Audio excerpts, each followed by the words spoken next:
called Kindness Interaction. So hello, nice to meet you.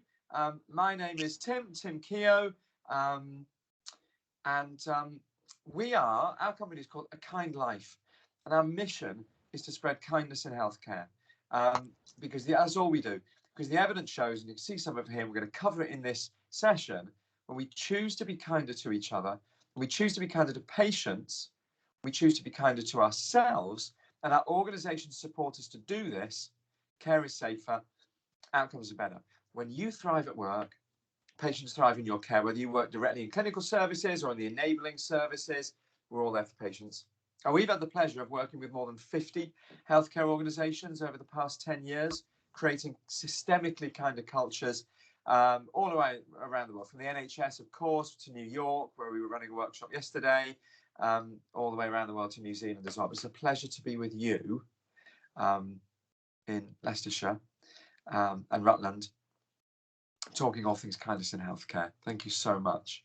Now, this session is CPD certified, okay? So if you would like to receive your CPD certificate, I ask you to go to www.menti.com now, enter this code, and log on and register for your certificate, okay? Now, I'm also going to ask you to interact with menti.com through the workshop. So I'm really asking everybody to do that this morning, if that's possible. That would be absolutely great. Now, if I can, what I might do is see if I can get the link and paste it into the Teams chat as well for you. That would be super useful of me, but I'm not sure I can. I normally have a colleague doing all these things for me. I'm not very good at that. No, I can't do that. Not to worry. So head to menti.com, enter this code 49723240. Everybody do that for us. Give us your name. Spell your name as you would like it to appear on the certificate, capitalization and stuff. Give us your email address.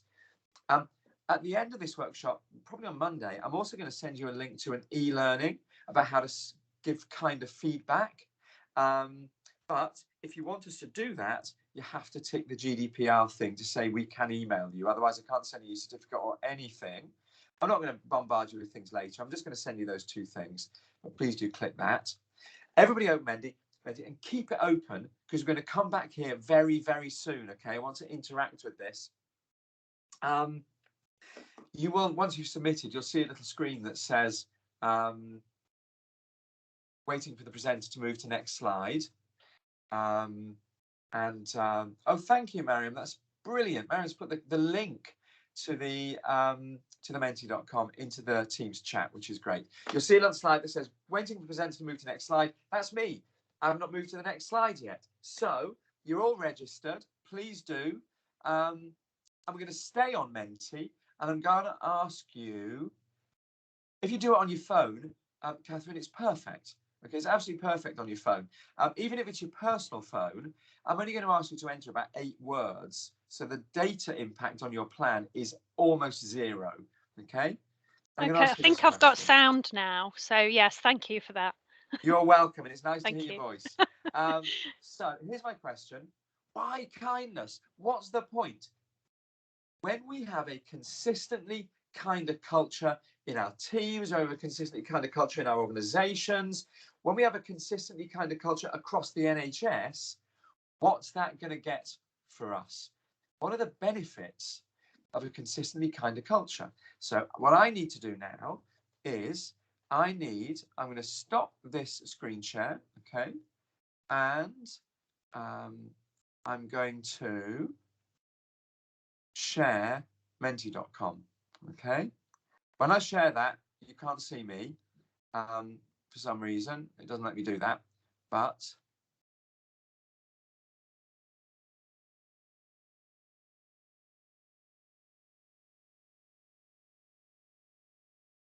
Teams is horrible.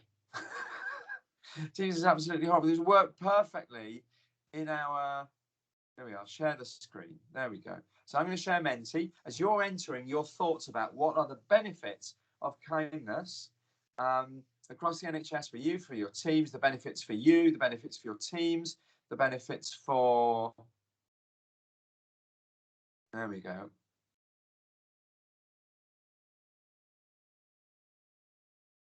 There we are. What will it get for us when we have a consistently kinder culture? There we are. It's on menti.com now. What are the 3 benefits of a kinder culture for you? Joy. A little bit more of that would be wonderful. What are the benefits for teams? What are the benefits for the organization? What are the benefits for patients, for our communities? So you can see as you share your thoughts, they get published up onto Menti, and that's why I want everybody to be interacting with us here today to make sure everyone can share their views and we can start talking with each other in this way. So it's going to give us more. Well, let's just wait and see. Let's wait for these just to rise up. I'm not sure how many people we've got on the call now. So when I get to about 15, I think I'll start to comment. So for us, it's going to give us maybe more curiosity. I love that word. More respect in our teams, more support, more belonging, which is really important. All of that's going to make it, we're going to have more joy in our work. We're going to be happier in our work, better well-being. We're going to be feel more supported. All of that's going to be great for us. It's going to lower our stress levels. It's going to make us happier, but that's going to lead to better teamwork. That's going to lead to more productivity. That's going to lead to increased morale, more trusting relationships. All of that makes it safer for staff. That makes it safer for patients. And all of that together means we're going to deliver even better patient outcomes. Well, that sounds great, doesn't it? That sounds absolutely brilliant. I think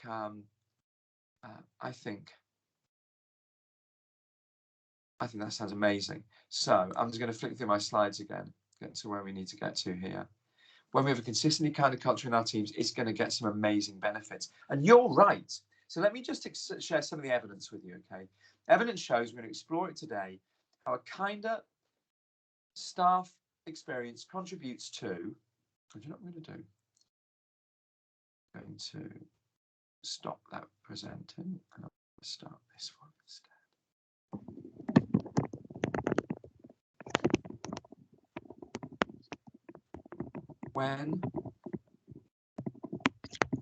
When we get a consistently kinder culture across our organizations, evidence shows it improves working relationships. We're going to talk a little bit later about the impact of kindness on trust and the impact of teamwork on patient outcomes. Improves psychological safety, which, as we know, is vital, especially in making it safer to speak up, resolve issues, and learn from mistakes. Kinder organizations are more attractive to talent, and they grow belonging. And all of that reduces sickness absence, means fewer mistakes and a safer organization with less stress and less burnout. Kindness is an engine to improve people's well-being and engagement at work. And we know, when people are more engaged in the NHS, patient care improves too. But it's not just about us. It's also about our patients. Evidence shows that a kinder patient experience contributes to better patient outcomes. Evidence shows people are more involved in their care. It's safer. They're more likely to point out adverse effects because they feel they'll be listened to. It promotes patients' physical and psychological well-being. And this is where we can get really specific about kindness, which is not just about being nice. A study of patient complaints showed there's only actually one factor that determines if the patient's going to make a complaint or not. And that's the clinician's kind or unkind tone of voice, just their tone of voice. There are so many benefits. So I've got a question for you. Given all those benefits you shared, the benefits I've just shared, should we stay and do this? Okay. Is it worth spending the next 35 minutes talking about kindness in healthcare? Because we've all got things to do. Is it worth staying and doing it? I can't see if I've got some thumbs up, nod. Come on, show me you want to stay. Otherwise, I could go and do something else. All right, you persuaded me. I'll stay. Let's do it. Let's do this thing. I think we can see here now, people talk about kindness, like random acts of kindness. And I think we're starting to see here, what we'll explore in this session is, kindness is in fact anything but random. Would you agree? It's really intentional. And actually, one of the first things that you can do to be kind to other people is this. So let me just pause and ask you this question. How are you? I mean, really, how are you? Just take a moment to explore your answer to that question yourself, quietly and honestly. How are you right now? If you're great, if you're fine, that's fine. I mean, if you're great, that's great as well. You're allowed to feel good about yourself and the things around you. And if there's something else going on, that's okay too, just let it. You know, one of the kindest things we can do is to be interested in other people, their work, their world. And an easy way to do this is to just ask that question. How are you? Really, how are you? And the key then is just to listen. Not listening to interrupt, but listening to hear. Listening with empathy. Because the evidence shows that by listening, you actually encourage people to get a deeper understanding of their situation. They're more likely to come up with their own solutions that actually work. I know we're taught in the NHS to fix things for people, but it's really important just to stop, let people come up with their own solutions. Now, listening seems easy, doesn't it? Just sit there and don't say anything. But listening's a lot more difficult than that, actually. There's a study that showed that GPs overestimate the amount of time they spend listening by 700%. They think they've been listening for 7 minutes, they've been listening for 1. Another study of doctors trained in listening, when they were listening, watch them, observe them listening to patients talk about their worries, their concerns, their symptoms, stuff only they can know. It's so important to them at that time. Those doctors waited just 17 seconds before listening. If they can get it wrong, so can we. Those kind of distracted listeners, just waiting a moment to interrupt, leave the speaker feeling more anxious, less self-aware, and actually more confused, not so clear about their own attitudes on the topic. But when you choose to listen carefully and with empathy, evidence shows you will leave the speaker feeling more relaxed, more self-aware. Good listening leaves the other person more aware of their weaknesses as well as their strengths, with a more rounded view of the situation, what they call attitude complexity. And most importantly here, more able to discover new insights about themselves and find new solutions. So I invite you to, sometime today, find somebody and say, how are you? And listen with genuine empathy.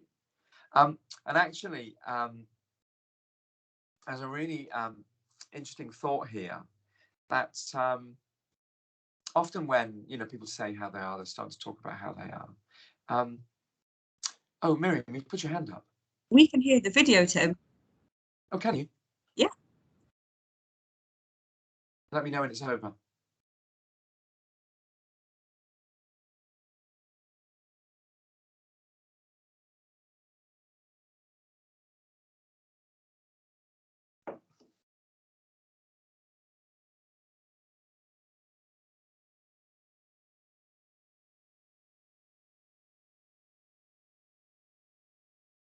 I think it's stopped now.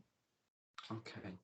What the fabulous Brené Brown there was saying basically is that when we ask somebody how are you and we listen, sometimes we don't listen with empathy, and often what we'll say is, oh well, at least this and at least that and at least the other. And what she's saying is rarely, if ever, does an empathic response begin with at least, because you think that you're helping the person, trying to make things better. But what you're actually doing is just not hearing them, not hearing their suffering, not hearing what's going on for them. Don't interrupt with at least when you ask somebody, how are you? So I'm going to challenge you to go out and do that today. Because this empathetic listening does something else too. It increases people's sense of belonging. Okay. When people feel like they belong at work, they are more productive, they're more engaged, they're more motivated, and they're 3.5 times more likely to contribute to their fullest potential. And according to a study by the consulting firm EY, do you know what? The one thing we can do that's most likely to increase a sense of belonging at work is to check in with people professionally and personally and ask, how are you? And listen with empathy. Asking and hearing what's important to people, not making assumptions. And you can do all of that just by asking them, how are you? That's amazing, isn't it? Just the benefit of those 3 little words. So I'm going to build I'm going to build a checklist of kindness. And the first one is checking in with people with empathy, asking how are you, because it builds belonging and delivers all of those other benefits that we've been speaking about. So now I'm going to ask you another question. I'm curious about what makes a good day at work for you. So maybe we together can find more ways, some ways to have more of them, right? So I'm going to invite you to conjure up in mind a picture of the last time or a recent time when you were actually having a really great day at work, or maybe a good bit of a day. We've all had one, right? You know, if only people were like this more often, if only things were set up like this more often, if only you felt like this more often, goodness me, you could come in every day with a spring in your step and do that amazing work that you aspire to. So just take a moment, a single one-time memory, just conjure it up into mind now, not a vague generalization. That day when, and you know, it might just be a bit of a day. If only things were like that more often, right? Start to remember it now. Start to see it in your mind's eye. Imagine it as a movie. Where were you? Who was there with you? What were they saying? What tone of voice were they using? How was it unfolding? What's happening is you can see it now, that good day you were having. Just focus on that for a minute. And what we're going to do now is I'm going to help you find the trigger that caused your good day at work, the little thing that made a big difference, didn't it?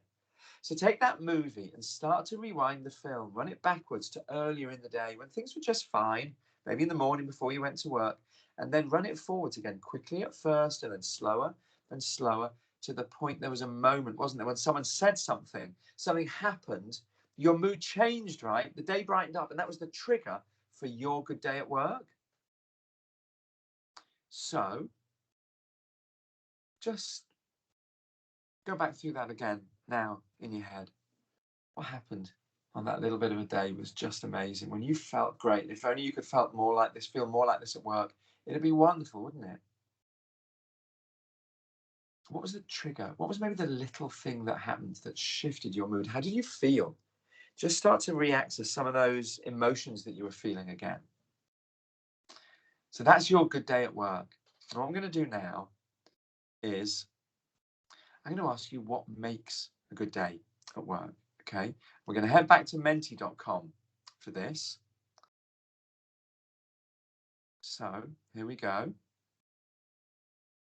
Head back to menti.com and I'm going to ask this question. What makes a good day at work for you? So I've personally met with more than 35,000 staff in the NHS over the last 10 years and asked them this question. These are the themes that typically come up. You can choose 2 of them on menti.com to tell us what makes a good day at work for you. Okay, is it appreciation, feeling valued, someone just saying thank you? That would be amazing, wouldn't it? Is it people with a positive attitude, some professional enthusiasm, some smiling, some laughter? Maybe it's teamwork and support. And maybe it's getting things done, being productive. Maybe it's helping a patient or a colleague, making a difference for someone. Perhaps it's little acts of kindness. Maybe it's time and being fully staffed. Or maybe it was learning something new for you, developing yourself. So you get to choose here and you get to tell each other what makes a good day at work for you. So 10 people have voted. Oh, and Michelle, thank you so much for a link to the video as well. That is so kind. Goodness me, we've got so many kind, helpful people on this session today. So keep voting. I know there's more than 12 of you online. And this is, even now, this is really, really interesting, isn't it? You might have thought the good days at work were all going to be about time, you know, being fully staffed. No one's voted for that yet, which I think is really interesting. And you have a look at this, of course, getting things done, being productive, but just as important as that is appreciation. Actually, that's interesting. And people with a positive attitude, some smiling, some professional enthusiasm. Isn't that interesting? This isn't some dusty old study. This is you telling each other right here, right now, this is what makes a good day at work for you. So look at that. The most important driver of a good day at work here is appreciation. Someone just seeing and noticing and saying thank you. How much does it cost? Nothing. How long does it take? Actually, one group that I ran with a group of NHS colleagues like yourselves, I asked that question. Guy put his hands up, and he said, 16 years. 16 years. Let's not leave it that long, shall we? And thank you. Somebody just voted for people with a positive attitude. Leona, thank you so much. So that's equal first now as well.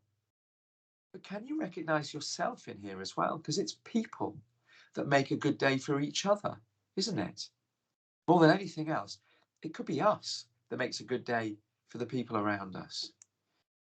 So that's really, really interesting, isn't it? Now let's get back to the presentation. In sharing this presentation, I have to start from the beginning again because that's Microsoft Teams for you. But there we go. So recognize these slides. Quick reminder for you of all these wonderful facts that we've been through already. How are you? Okay. Your good days at work are caused by this. And actually, do you know what? In case you were wondering whether this is representative, over the past year, I've worked with several NHS trusts. I've met more than 5,000 people and asked them the same question. And here's what they said just in the last year during COVID. Appreciation. Teamwork was important for them, and people with a positive attitude, and then helping others, making a difference and getting things done, getting results. So it is representative. So if being kind is doing things that work for other people, then being the things that they ask for, the things that make a good day for them, then being kind in the NHS means noticing people and appreciating them, being a kind, supportive colleague, and coming to work with a positive attitude. Those are the things that make a good day at work. So I'm going to dig into some of those themes for a moment. So let's look at the number one driver of good days in the NHS for you guys and for all those others I've met in a little bit more detail. Would you like these amazing things to happen for the people around you at work? Would you like them to be motivated? Would you like them to be really engaged in their work? Would you like them not to be looking for another job, to remain part of the team? Yeah? Okay. So in this study, they found 67% of people are motivated by praise. That's more than are motivated by a cash bonus. There's 14% better employee engagement in appreciative organisations, and a whopping 80% of people who feel appreciated are not actively looking for another job. So appreciation is the number one driver of having the best day at work. People can remember when you can do the amazing work you aspire to. It's as simple as that. Someone seeing you, noticing your efforts and saying thanks. Costs nothing, takes a moment, but genuine appreciation isn't swanning into the room and going, oh, you're fabulous, keep up the hard work. Because that's vague, patronising rubbish, isn't it? Genuine appreciation means seeing and noticing the specific things people do and appreciating that. And you know what happens when you appreciate something specific someone has done? It means you notice them, so it makes it authentic. It lifts their mood. It builds confidence because they know they're doing the right thing, and it means they're more likely to do it again. Which is why appreciation is not only the number one driver of good days at work, but also the number one driver of performance and behaviour change you have at your disposal at work and at home too. When you know what you want to see and you appreciate it, you will see more of it. But actually, I'll counsel you one thing: be careful what you appreciate, because you will see more of it. Think about that for a moment. So I'm giving you here a structured approach to appreciation called the ABC of appreciation. It's really easy. The A stands for action. Tell them the action they took. Describe the specific thing the person said or did. Get past generalizations to the facts of what you observed. The B stands for benefit. Tell them the positive impact it had on you, someone else, the project, the patient, the world. Now we know, because we've just seen, good days at work, of course, for some, by making a difference for people. Often we don't know the difference we're making, do we? So tell them. This creates motivation. And the C stands for continue. This is the reinforcement. Thanks, keep it up, do it again. Action, benefit, continue. Why don't you go out and practice this at some point today and see the difference it makes? So, our kindness checklist. Checking in. builds empathy and belonging. Appreciation builds confidence and repetition of behaviours. So let's move on. In equal first place for you, and in third place across the whole of the NHS, having a good day at work is choosing your mood. People love working with positive people, don't you?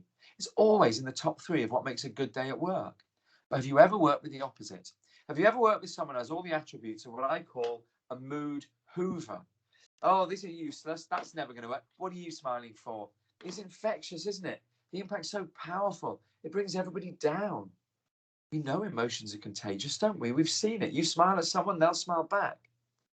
Have you ever been this yourself? I know I have sometimes, and I'm not thinking about it. On the other hand, have you chosen to be what I call the mood heater? I bet you have. Sheila says the phrase mood hoover is demeaning. And do you know what? I'm interested in that. I think I'm not going to use the word mood hoover again. I think I'm going to say hoovering the mood. I'm not going to talk about a person. I'm going to say somebody who brings things down. Because often those attitudes are chosen. Sometimes they're not. Ask, how are you? Listen, we can help them and change. But we also know that negative attitudes are super, super contagious, and often they're a choice. I'll talk about that in a minute. Certainly, we know that the positive attitudes are a choice. Have you ever chosen to be what I call the mood heater? I bet you have, as a professional, choosing to come in and set the tone, to smile, say good morning, to have a laugh. What difference does it make? It lifts the mood, doesn't it? It's a fun team to work in. The day breezes by. Do you ever find actually you're more productive when there's a positive attitude in the team? Do you find you have better ideas? Well, you are, and you do. So, you remember when you remembered your good day at work? What you were actually doing there was practicing a powerful psychological skill. I asked you to use all your senses to remember your good day. See it, hear it, feel it, relive it. Now, you know our span of awareness is really very narrow. If information were juggling balls, you could only hold about 7 in the air before things start to drop out.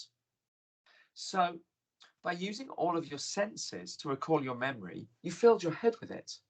And if your head is filled with a positive thought, your emotional state and how you feel will follow. That's actually really quite powerful to know, isn't it? Quite useful to know. It's a very simple skill. And neuroscience shows that your positive thought will have changed what's going on in your brain. So just by thinking a positive thought in the way we did with the good days at work, it switches on the bits of the brain about creativity and problem solving. It actually, the positive thought sends the blood to those bits of the brain and switches them on, which is why because of what that thought does in your brain, the University of Warwick study showed that when people are thinking positive thoughts at work, they're 23% more productive at completing tasks than people thinking negative thoughts, grumbling and moaning. So that's a really interesting fact, isn't it? Now, for some of you, a good day at work was being productive, getting things done.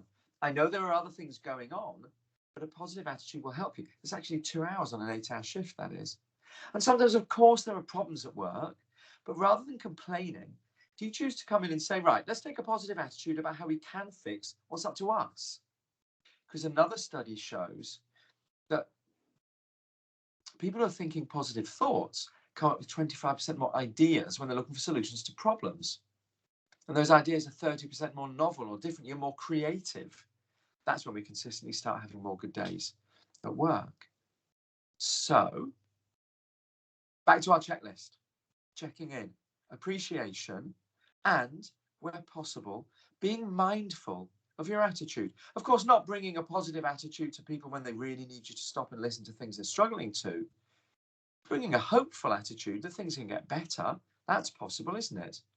And where things are just neutral, then a positive attitude can make a huge difference. And so much of that is up to us. Now let's move on. So this pretty diagram here is oxytocin. Let's talk about what it's like to work in kind of teams, okay? So oxytocin is a hormone and a neurotransmitter. It's called our social hormone because with high levels of oxytocin, we behave in more social ways. Studies show that when we experience kindness, it boosts our oxytocin levels. That builds relationships and improves teamwork. But it does something else too. Oxytocin builds trust. And people in high trust teams and organizations, when compared with low trust teams and organizations, report more energy, more productivity, more engagement, and more satisfaction at work. And fewer sick days, less stress and less burnout. All of that just by choosing to be kind. And remember, we know that emotions are contagious, behaviors are contagious too. One act of kindness will then ripple onto others. Kindness raises oxytocin levels. Those oxytocin levels will deliver trust, and that delivers these kinds of outcomes, which would be great to have, wouldn't they? And when you experience that, it helps patients too. So in 2013, Professor Michael West did a study across all NHS acute trusts. They looked at the National Staff Survey results for each trust, and specifically the key questions about team working, trust, supportiveness, clear direction, psychological safety. And for each team, created a grand mean out of 100, which they called being in a real team. And they analysed that against a range of clinical data. And they found for just a 5% increase in people saying, I work in a real team, there was a 3.3% reduction in mortality rates. That's around 40 lives per year in the average DGH. Teamwork saves lives. If there were a drug that did this, they'd spend millions on it, wouldn't they? Well, our drug is teamwork. And the mRNA for that drug is kindness, how we choose to behave with each other. By the way, 5% is just one person in 20 being like, I'm out of this team, so I'm fully on board. Who's that person in your team who's maybe struggling to fit in? Maybe now's the time to forget about all the things they are wrong with them. Go back and ask them those two kindest questions. How are you? What makes a good day at work for you? Because I tell you what, teamwork makes a good day for us, but it makes a great day for patients. Now, let's see if this works. There's a new thing come out with Teams and PowerPoint where it's basically just seems to want to flick through the slides one by one. I've got a lot of builds on this slide. Let's just see if I can make it work. Wish me luck. I'm hopeful. So we talked about kindness and the benefits on the recipient, right? But does it make any difference to you when you choose to be kind? What happens to you when you do these things that we want to see more of? What happens to you when you're being kind? Maybe take a moment to remember when you were being kind to someone else. You went out of your way to thank them, to support them, to help that person in some way. Or even a moment when you were consciously kind to yourself. Some very interesting things will have happened. You'll have experienced a burst of the mood regulator serotonin, making you calmer and less stressed. The brain loves it when you're being kind, so we'll have rewarded you with a spike of a chemical called dopamine, our reward system. That sparks motivation and encourages optimism. Your kindness will have stimulated the production of oxytocin, our social hormone, which helps build those trusting relationships that are so important. And other studies show, so for example, a group of people who consider themselves to be highly anxious were asked to perform 6 acts of kindness a week. After just 4 weeks, 24 kind acts, they reported a significant increase in happiness and positive mood, relationship satisfaction, and a decrease in social avoidance behaviours. Another study showed people who are kind on a regular basis have 23% less cortisol, our stress hormone, in their bodies. A study of 70,000 people who showed regular self-compassion were more motivated and less lazy. And people aged 55 and over, that's some of us, who volunteer for at least 2 organisations have a 44% lower likelihood of dying early. A minute. That's the health bullet point there. Taking into account all other contributing factors. Kindness is good for other people, but it's clearly good for us too. That's great to know, isn't it? Not just being altruistic, you're helping yourself. So, checking in, appreciation, a positive attitude, and acts of kindness build trust and build well-being for others, but for us too. Briefly, let's think about, this bug is really getting me down. Let's think about what makes a bad day at work. In our longer workshops, we ask this. I'm not going to ask you here now. I'm not going to linger on this, but you might want to recall lightly your bad day at work. And it might be the opposite of all those things that create the good days, mightn't it? Maybe you felt undervalued. There were negative attitudes around you, unkind, uncivil, even bullying behaviour, feeling disconnected from the team. And that's certainly what we heard from the 5,000 NHS people in our workshops over the past year. And you can see that here. You might think people's bad days are all going to be about staffing or lack of time, and that's important, certainly. 19% of votes for that, but that's fewer than a fifth of people. For almost a third of people's bad days at work are caused by colleagues being unkind. And when you add that unkindness with lack of teamwork, feeling undervalued, discrimination, around 75% of people's bad days at work in the NHS that make the most difference, that stop people from doing the amazing work they aspire to, are all about people, attitude, behaviour, culture. And you can see that here in our analysis of people's textual descriptions of their bad days. Rudeness, shouting, aggression, unkind, uncivil, uncommunicative colleagues, mood, hoovering, blaming, not acknowledging. So when people talk about incivility at work, it hides a multitude of sins, and this is the real rich tapestry of that unkind behaviour.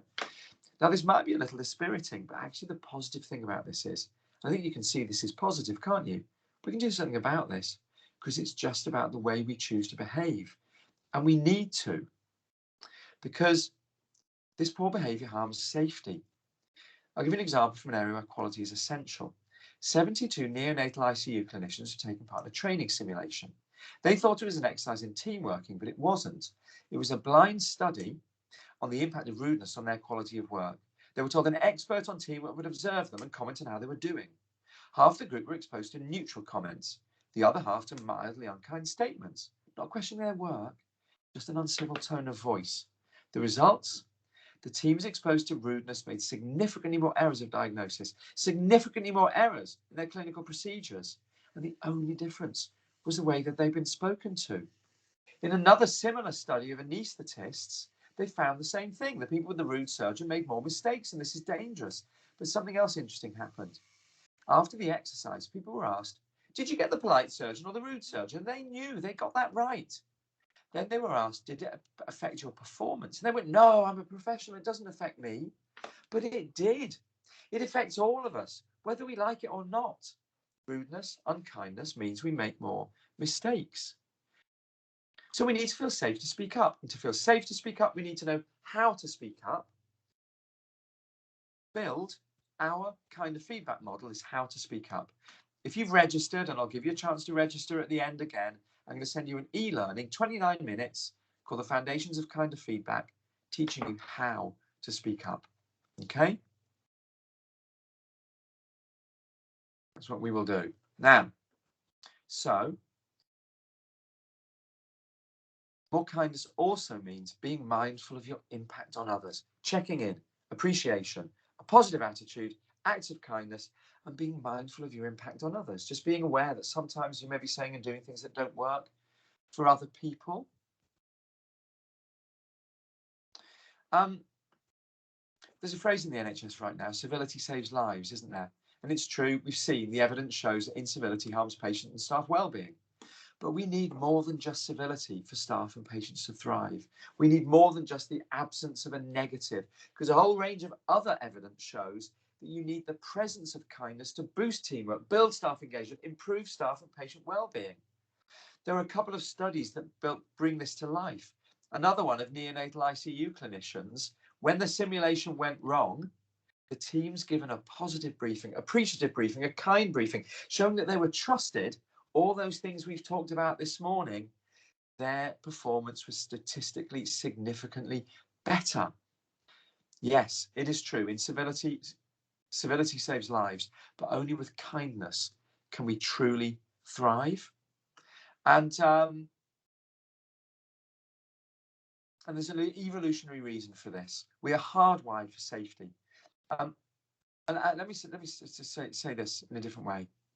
Think about a moment the opposite of the good days, that belonging and trust, the unkind behaviours, unkind words, unfair criticism. You probably experience yourself. That negativity seems to hit us harder, stays with us longer, doesn't it? And there's an evolutionary reason for this. We are hardwired for safety. When we experience this negativity, our survival mode, fight or flight, kicks in. Fight or flight has evolved to overwhelm any other thoughts or positive feelings you may be having. That's why unkind behaviors make mistakes and errors more likely. But more importantly, this is why we have to work extra hard with our kindness to overcome that negativity. Why studies show that successful teams and relationships experience 5 times more appreciation than criticism, 5 times more positive words than negative words. There was actually a study of divorce that showed that one, and 5 times more kind than unkind behaviors. You really have to work hard to overcome this evolutionary disadvantage that negativity impacts us harder. So I invite you to go out and see if you can reach that ratio. So, thank you so much. If you've enjoyed this, and there's more where this came from, as I said, I'm happy to give you personal access to our course, The Foundations of Kinder Feedback. I'm going to need you to register for this. I'll give you the link for that in just a moment. Watch out for the email. It'll probably be on Monday, and it might end up in your junk folder. So watch out for it, okay? If you haven't registered for your CPD certificate yet, I'm going to reopen that question on menti.com. Okay, so menti.com is now back on registration. That means you'll get your CPD certificate. It also means you will get your e-learning.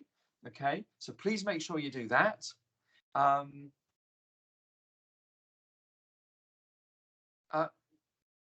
Mariam, you've got your festival evaluation form. I got mine as well, but I think we'll probably ask people to fill out yours, shall we?